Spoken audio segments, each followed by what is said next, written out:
Welcome back to another video, and today I've been sorting out the seeds at home. As you can see, loads needed splitting out, and we needed to sort the space out on the decking as it was starting to become a little bit full with too many veg seeds.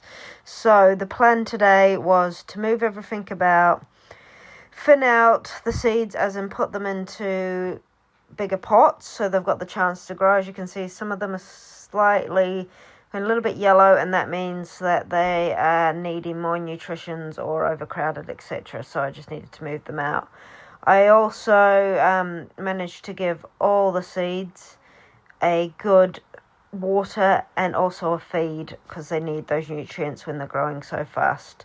So here you go, this is the first lot that I went through. That's the lettuce that needed put into pots, and we also had a whole lot of cabbage that needed moving, so I managed to move all those across into bigger pots. As you can see, they've all got really good root systems, which is proving that these starter seed trays have been actually quite good to allow them to have these great root systems. And here we are. I put a load down at the end here of the garden, and they are my pepper plants that I actually brought, so I'm just growing them on.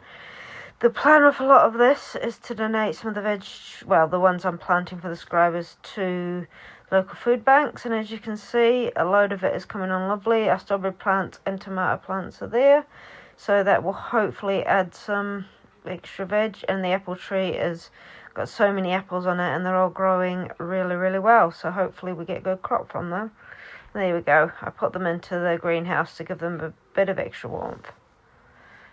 Don't forget to subscribe and like and comment. Thank you guys. Bye.